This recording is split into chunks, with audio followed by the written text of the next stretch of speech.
Hello, and welcome to tonight's bedtime story. Before we begin our journey into the magical world, I invite you to get comfortable. Adjust your pillows, pull up your blankets, and let yourself settle into a position where you can truly relax.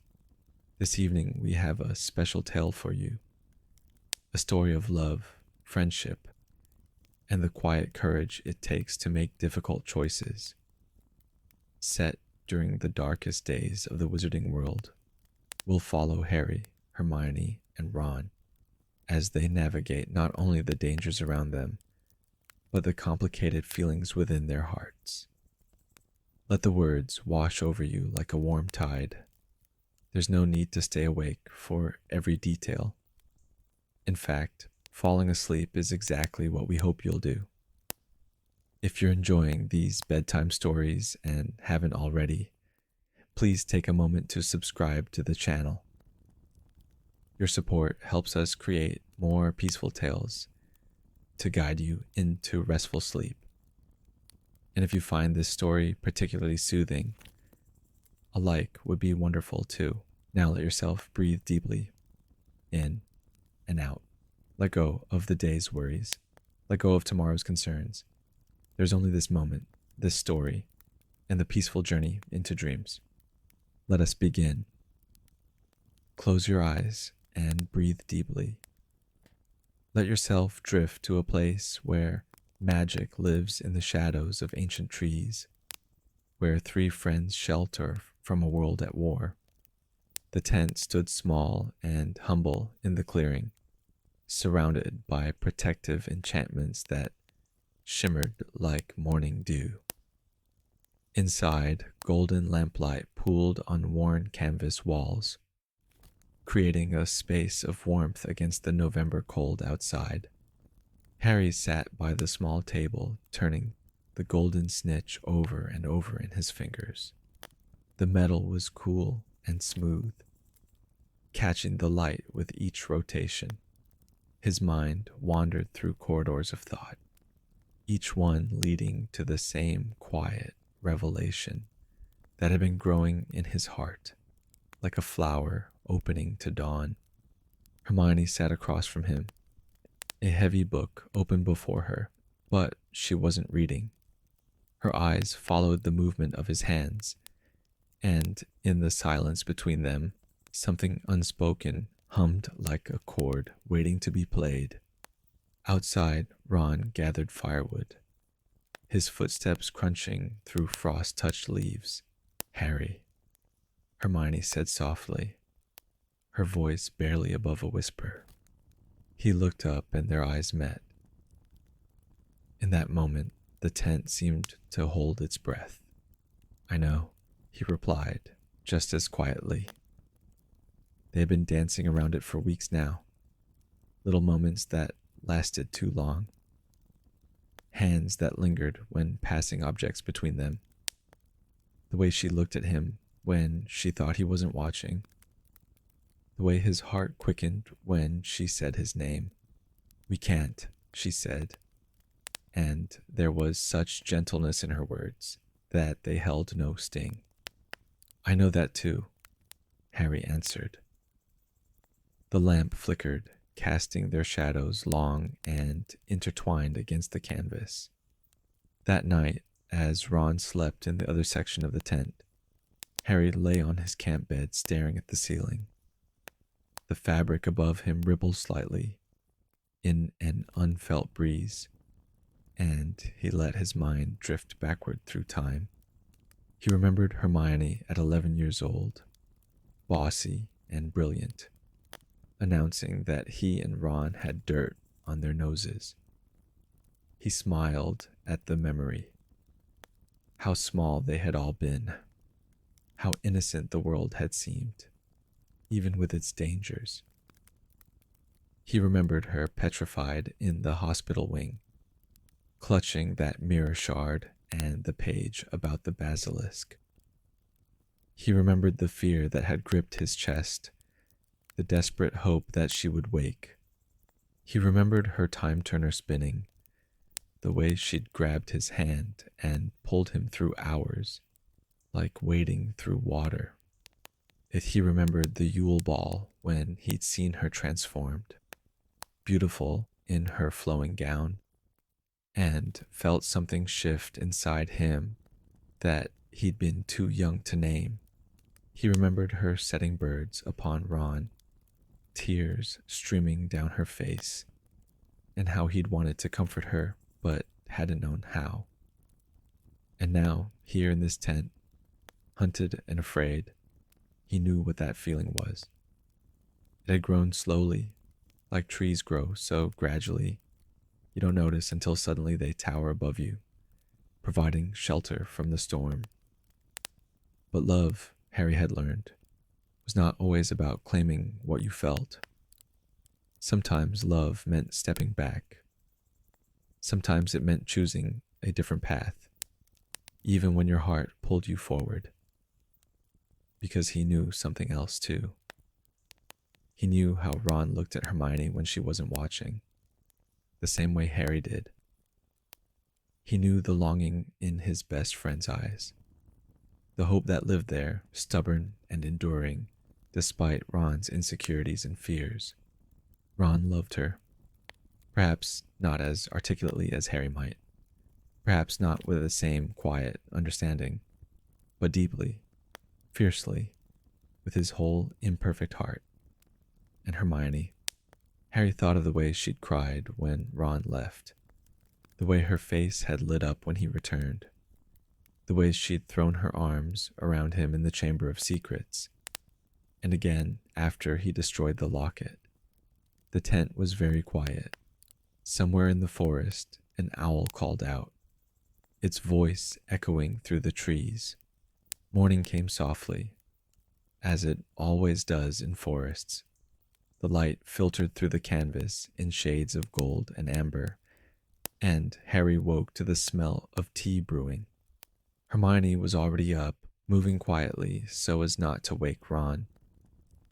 She looked over when Harry emerged from his sleeping area, and their eyes met again. "Walk with me?" she asked. They stepped outside into the crisp morning air. The protective enchantments parted for them like curtains, then settled back into place. The forest was beautiful in the early light, every branch and leaf outlined in silver frost. They walked in silence for a while, their breath misting in the cold. Finally, Hermione stopped by a large oak tree, its trunk wide and ancient, its roots running deep into the earth. "We need to talk about this," she said, and her voice was steady despite everything. "Yes," Harry agreed. She turned to face him fully, and he saw tears gathering in her eyes, though none fell. "I care about you so much, Harry. You're one of the most important people in my life. You always will be." "But," he prompted gently. "But I can't. We can't." She paused, searching for words. "Ron loves me, and I think I love him too. Not in spite of his flaws, but somehow because of them. Because of who he is, loyal and brave and good, even when he's being impossible." Harry nodded slowly. "I know." "Do you?" she asked, studying his face. "Do you understand that this isn't about choosing between you? It's about following where my heart actually leads, not where I think it should go." "I do understand," Harry said, and he meant it. "And Hermione, my heart leads toward you too." It does. But that doesn't mean we have to follow it." She blinked, and now the tears did fall, tracking silently down her cheeks. "How are you so calm about this?" "Because," Harry said softly, "I love Ron too. He's my brother in every way that matters. And I've seen how he looks at you. I've seen how you look at him when you think no one's watching. And I think maybe what I feel for you is love, yes, But maybe it's not the kind of love that's meant to be romantic. What do you mean? Harry chose his words carefully, like picking his way through a dark room. I think I've confused feelings. You've been there for everything. You've saved my life more times than I can count. You understand me in ways no one else does. And maybe I've mistaken that deep friendship, that profound connection, for something else. Because I've never really had either before. Hermione was quiet for a long moment, her hand resting against the oak tree's trunk. Or maybe it is romantic love, she said finally. Maybe it's real, what you feel, what we both feel. But maybe love isn't always enough of a reason. What do you mean? I mean that just because we could love each other that way doesn't mean we should. Ron and I, when we fight, it's terrible. But when we're good, we're so good, Harry. He makes me laugh. He challenges me. He doesn't put me on a pedestal or treat me like I'm made of glass. And he needs me in a way that you don't. Harry understood what she meant. He was independent in ways Ron wasn't. He'd been forced to be. And while Hermione brought light into his darkness, Ron needed her in his very bones. You're right, Harry said. I am? Yes, and I think what I need is for you to be happy.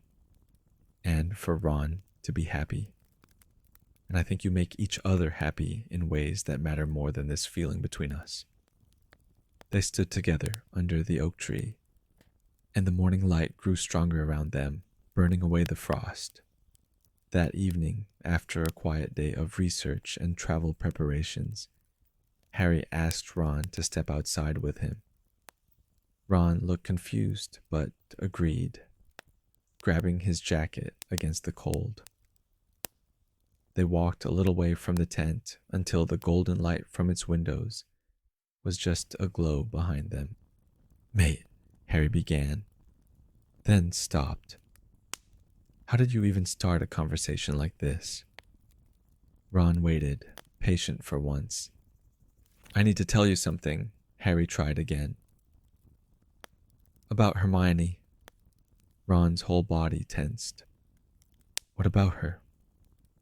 I need you to know that I care about her. Very much. Maybe more than I should. The silence that followed was heavy with possibility. Ron's jaw tightened, and Harry could see him processing this, turning it over in his mind. I know, Ron said finally. You know? I'm not blind, Harry. I've seen the way you look at her sometimes. The way she looks at you. Ron's voice was rough, but not angry. Resigned, perhaps. Sad. Ron, dash. No, let me finish, Ron interrupted. I've always known that she and you, that you're connected in ways I'm not. You're both brilliant. You both think 10 steps ahead. You understand each other without words sometimes. And I've always been scared that eventually you'd realize you should be together. Harry's heart ached for his friend. That's not... But here's the thing, Ron continued, looking up at the stars beginning to appear in the darkening sky. She chose me. When I came back, she chose me. She hit me and yelled at me, and then she chose me. Not because I'm smarter or braver or better, but because she did. She loves you, Harry said simply. Ron looked at him then, really looked at him. Does she? Yes. And that's why I'm telling you this. Because I could try. I could tell her how I feel, and maybe something would happen. But it wouldn't be right. Because you love her, and she loves you. and I love you both too much to stand in the way of that. Ron's eyes were shining in the dim light. You're serious. I'm serious. I'm stepping back, Ron. Not because I don't care, but because I do. For a long moment, they stood in the cold darkness, two young men carrying the weight of a dying world on their shoulders, trying to navigate the minefield of their hearts. Then Ron did something unexpected. He reached out and pulled Harry into a fierce hug. You're my brother, Ron said, his voice muffled against Harry's shoulder. My brother Harry. And I thank you for telling me, for being honest, for being you. Harry hugged him back, feeling the tears he'd been holding finally break free. You're my brother too. You always will be. When they pulled apart, both wiping at their eyes and trying to pretend they weren't crying, Ron managed a shaky laugh. We're a right mess, aren't we? Completely, Harry agreed. They walked back to the tent together, side by side, and something between them had shifted. Not broken, but reformed stronger, like metal tempered in fire. Days passed, and then weeks. They moved from forest to forest, staying nowhere long, always searching for the remaining Horcruxes. The winter deepened around them, snow falling soft and silent on bare branches. Harry kept his promise to himself. He was kind to Hermione, as he'd always been. He talked with her, worked with her, valued her presence and her mind. But he let go of the possibility of more. It was harder some days than others. When she laughed at something Ron said, throwing her head back in genuine delight, Harry felt the ache of what might have been. When Ron pulled her close during a particularly cold night, wrapping her in his arms, Harry looked away and felt the loneliness settle around him like a cloak. But he also felt something else growing in place of that romantic love. A different kind of love, deeper in some ways. The love of someone who wants another person's happiness more than their own desires. He watched Ron become braver, more confident as Hermione's affection became clear and steady. He watched Hermione soften, her constant vigilance easing slightly when Ron was near, and he understood that he'd made the right choice. One night, when Ron was on watch outside, Hermione sat beside Harry by the lamp. Thank you, she said quietly. For what? For letting go. I know that's not the right way to say it, but thank you for choosing our friendship, for choosing Ron's happiness, for choosing to step back. Harry looked at her, at this brilliant, fierce, loyal friend who had stood by him through everything. You're happy with him? I am, she said, and her smile was genuine. I really am. He drives me mad sometimes, but yes, I'm happy. Then that's all I need, Harry told her, and meant it. She leaned her head on his shoulder, a gesture of affection and comfort that held no romantic weight. Just friendship, just love of a different kind. You'll find someone, Harry, she said softly. Someone who's meant for you. Someone who can give you the kind of love you deserve. Maybe, Harry said. But right now, I have you and Ron. I have this. And that's enough. They sat together in comfortable silence, listening to the wind outside and the sound of Ron humming tunelessly on his watch. The lamp flickered, casting warm light on the pages of open books and the maps they were always studying. As winter slowly gave way to the early spring, as they hunted down the remaining pieces of Evie Oldemort's soul, Harry found a strange peace settling over him. Yes, he still felt that tug of attraction, sometimes when Hermione brushed past him or when she smiled in that particular way. But it was fading, becoming something softer, more manageable, like a wound that was finally healing. He threw himself into the search for Horcruxes with renewed determination.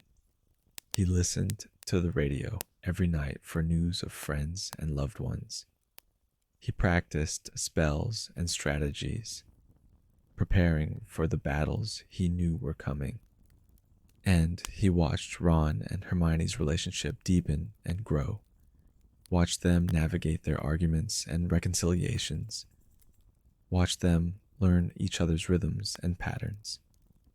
It made him happy, truly happy, in a way that surprised him. One evening, as they sat around the small table planning their next move, Harry looked at his two best friends and felt overwhelming gratitude wash over him. Ron, brave and loyal, always ready with a joke to lighten the darkness, always ready to fight beside him no matter the odds. Hermione, brilliant and fierce, always thinking 3 steps ahead, always finding the answers they needed in her books and her remarkable mind. And himself, the boy who lived, the boy who had been given a choice and had chosen friendship over romance, sacrifice over desire. They were enough. Together, they were enough. "What are you thinking about?" Hermione asked, noticing his expression. "Just that I'm lucky," Harry said simply, "to have you both." Ron grinned. "Getting sentimental on us, mate." "Maybe a bit," Harry admitted. "Well, we're lucky to have you, too," Ron said. And there was no irony in his voice, no awkwardness, just honesty. "We wouldn't have made it this far without you." "Yeah, we wouldn't have made it without each other," Harry corrected. "That's the point." And it was. They were stronger together, all 3 of them, supporting and challenging and loving each other in all the ways that mattered. Late that night, unable to sleep, Harry stepped outside the tent into the cool spring darkness. The stars were brilliant overhead, scattered across the sky like diamonds on velvet. He thought about love, about all its different forms. The love he'd felt for his parents, though he barely remembered them. The love he'd developed for the Weasleys, who had taken him in as one of their own. The love he felt for Sirius, brief but burning bright. The love he'd felt for Dumbledore, complicated now by revelations and secrets. And the love he felt for Ron and Hermione, his chosen family, his companions through this impossible journey. He had read once in one of Hermione's books about the ancient Greeks and their different words for love. Eros, the romantic love. Philia, the love between friends. Storge, the familial love. Agape, the universal love of humanity. What he felt for Hermione had elements of Eros, yes, but it was so much more. It was Philia, deep friendship. It was Storge, the love of family. It was all of these things woven together, creating something that couldn't be reduced to simple romantic attraction. And what he'd done by stepping back wasn't martyrdom or sacrifice in the dramatic sense. It was simply recognizing that love sometimes means putting others first, that you can care deeply for someone and still recognize that you're not meant to be together in that particular way. The tent flap rustled behind him, and Ron emerged, rubbing sleep from his eyes. Can't sleep? Ron asked.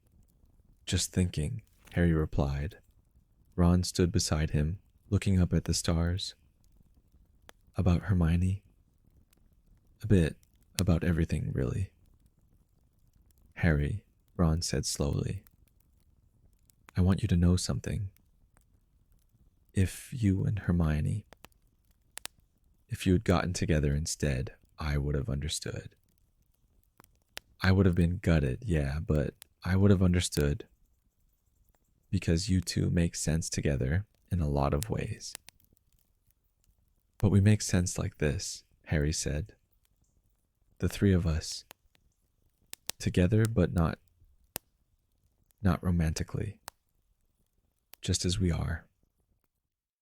Yeah, Ron agreed. We do.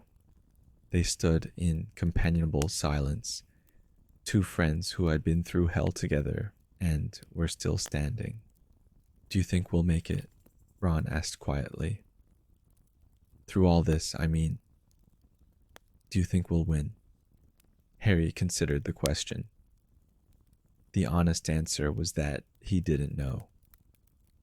The path ahead was dark and dangerous, and success was far from certain. I think, Harry said finally, that we'll face it together. And that has to be enough. Ron nodded. Together, he echoed.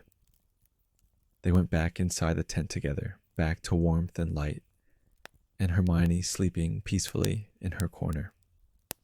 Back to their makeshift home, their shelter against the storm, and Harry felt, for the first time in weeks, truly at peace with his decision. The days grew longer as spring settled over the land. Though they were still hunted, still desperate, there was something about the returning warmth that gave them hope. Harry found himself settling into his new understanding of his feelings. The initial ache had faded to a gentle acceptance. He could appreciate Hermione's beauty without longing for it. He could value her intelligence without needing to possess it. He could love her without needing her to love him back in that particular way. It was freeing in a way he hadn't expected. One afternoon, while Ron was out setting protective enchantments, Hermione approached Harry as he sat reading one of Dumbledore's books. Can we talk? She asked. Always, Harry replied, setting the book aside. She sat beside him, tucking her legs under her in that familiar way she had. I've been thinking about what you said. About stepping back, about choosing us over what we might have been. Okay, Harry said, waiting. I want you to know that it meant something. Means something that you did that. Her voice was soft but firm. Most people, when they want something, they just take it, or they try to. But you chose differently. I chose what was right, Harry said simply. But it couldn't have been easy. No, he admitted. It wasn't. Some days it still isn't. But Hermione, I see you with Ron. I see how happy you are, how happy he is. And that makes it easier. You really mean that, don't you? She asked, studying his face. I do. I'm not being noble or self-sacrificing in some grand way. I'm being honest about what I want. And what I want is for my two best friends to be happy, even if that means I can't have something I thought I wanted. Hermione was quiet for a moment, and when she spoke again, her voice was thick with emotion. You're one of the best people I know, Harry Potter. Do you know that? I'm just me, Harry said. No, Hermione insisted. You're extraordinary. And not because you're the chosen one or because you survived you know who, but because of moments like this, because of the choices you make when no one's watching, when there's no glory in it, when it just hurts. Harry felt his throat tighten. "Thank you," he managed. She reached out and took his hand, squeezing it gently, not romantically, but with deep affection and gratitude. "Thank you, Harry, for everything, for being you." When Ron returned a little while later, he found them sitting together, talking about Horcruxes and strategy, comfortable in their friendship and their purpose. As the weeks passed and they drew closer to the remaining Horcruxes, to the inevitable confrontation with you know who, Harry felt his priorities shifting even further. Romance seemed like such a small thing compared to survival, compared to saving lives, compared to ending the war that had consumed their world.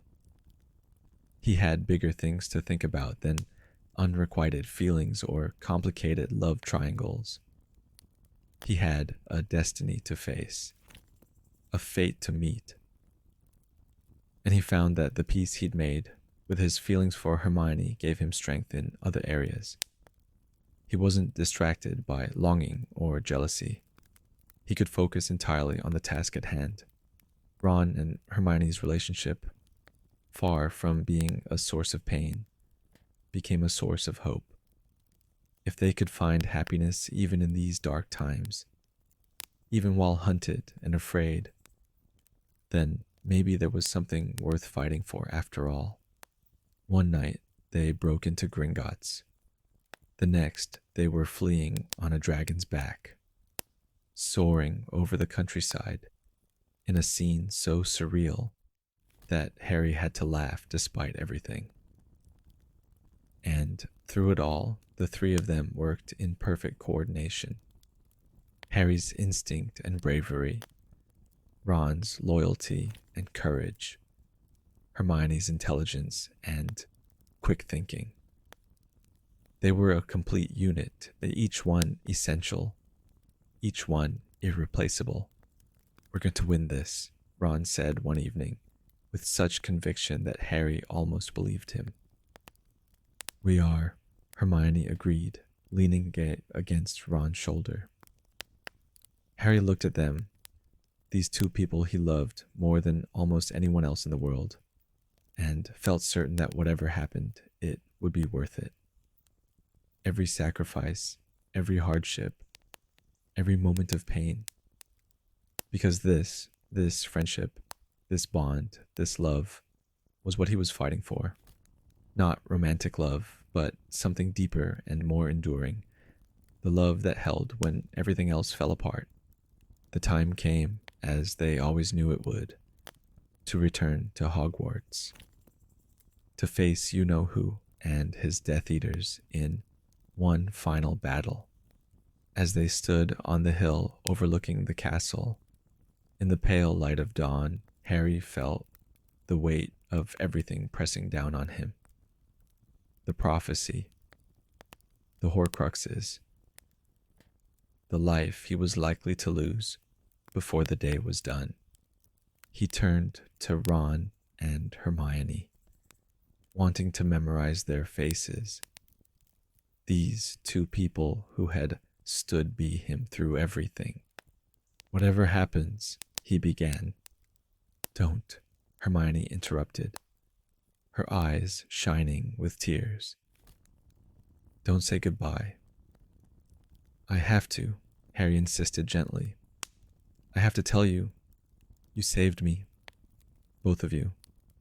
In every way a person can be saved. You gave me a reason to keep fighting. You gave me a family. You gave me hope." Ron's jaw was clenched, fighting his own emotions. "You gave us all of that too, mate. Don't forget that." "And Harry," Hermione added, "about what we talked about us. I want you to know that I think you're capable of extraordinary love. real, deep, lasting love.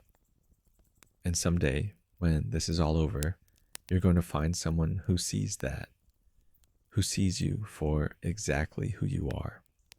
Maybe, Harry said, but right now I have this. I have you too. And that's enough. It's more than enough. They stood together, three friends on the brink of destiny. And Harry knew that no matter what happened in the hours to come, he'd made the right choices. He'd chosen friendship over romance, sacrifice over selfishness, love in its truest form over love in its easiest. The castle waited below them, and beyond it, the final confrontation. But for this moment, they were together. And that was all that mattered. Sometime later, when the dust had settled, Harry stood in the repaired great hall, sunlight streaming through the new windows. The battle was over. You know who was gone. The world was healing. He watched Ron and Hermione across the room, talking with George and the rest of the Weasley family. Ron's arm was around Hermione's waist, and she was laughing at something Bill had said. They looked right together. They looked happy. Ginny approached him, whole and alive and smiling. "Hey," she said. "Hey yourself," Harry replied. They talked after everything. About what they'd been to each other. About what they might be in the future. It was complicated, as everything was after a war. But there was possibility there, glimmering like a promise. "You made the right choice, you know," Ginny said quietly. "What do you mean?" "With Hermione, Ron told me. You made the right choice." Harry looked at her, this fierce, brave girl, who'd faced death and darkness and come through it all still standing. "I made the only choice I could." "That's what makes it right," Ginny said. Across the hall, Hermione caught his eye and smiled. A smile of pure friendship and affection and gratitude. Harry smiled back, feeling light and free and whole. He'd learned something through all of this. Love wasn't about possession or need or desire. Love was about wanting the best for someone, even when it cost you something. Love was about stepping back when stepping forward would cause harm. Love was about choosing, every day, to put others first. And he'd learned that there were many kinds of love, all of them valid, all of them real. The love he felt for Ron and Hermione was no less powerful for being platonic. In some ways, it was more powerful because it had been tested and tried and had come through stronger. "Come on," Ginny said, linking her arm through his. "Let's go join them." And Harry did, walking across the sun-filled hall toward his friends, toward the family he'd chosen and who'd chosen him, toward a future that was uncertain but bright with a possibility. He'd lost so much in his life, but he'd gained this, these friendships, these bonds, this love, and that, he thought, was more than enough. And so, as the years passed and seasons changed, they never forgot their magical adventures. Many years later, the sun set slowly over the burrow, painting the sky in shades of orange and gold. Harry sat in the garden, watching his own children play with Ron and Hermione's children, their laughter ringing out clear and bright in the evening air. Ron came out carrying 2 butterbeers, handing one to Harry as he sat down beside him. "Can you believe it, mate?" Ron asked. "Us, middle-aged, with kids. Terrifying, isn't it?" Harry replied with a smile. Hermione joined them, settling into her favorite garden chair with a sigh of contentment. What are you two talking about? Just marveling at how old we are, Ron said, earning himself a gentle swat from Hermione. We're not old. We're distinguished. Harry laughed, looking at these two people who had been by his side for so many years. They were older now, with lines around their eyes and silver threading through their hair. Ron and Hermione had been married for years, their relationship still as vibrant and argumentative and loving as ever. Harry had found his own happiness too, in time. Ginny sat inside with Luna, the two of them talking about something that no doubt involved Nargles or Raxburts. His children were healthy and happy, growing up in a world free from the shadow of you-know-who. And through it all, the friendship between the three of them had remained constant. Deeper than romance, stronger than time. It was the foundation on which everything else was built. Do you ever think about it? Hermione asked suddenly. About that time in the tent. About what might have been different. Sometimes, Harry admitted. But only in that way you think about roads not taken, not with regret. Good, Hermione said softly. Because this is what was meant to be. Ron raised his butterbeer. To the choices we made, he said. To friendship, Hermione added. To family, Harry finished.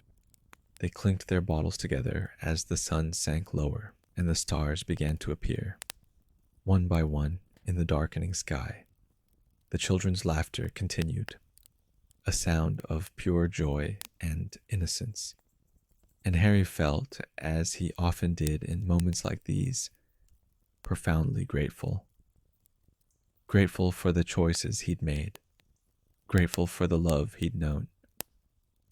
Grateful for these two people who had stood by him through darkness and light. Some stories end with romantic love triumphant, but this story ended with something better, with friendship that had weathered every storm, with chosen family that had become as real as blood, with love in its truest and most enduring form. And really, what could be better than that? And so our story ends, dear listener. Let yourself drift now into peaceful sleep, knowing that love takes many forms, and that the choices we make from the heart are always the right ones. May your dreams be gentle and your rest be deep. Good night.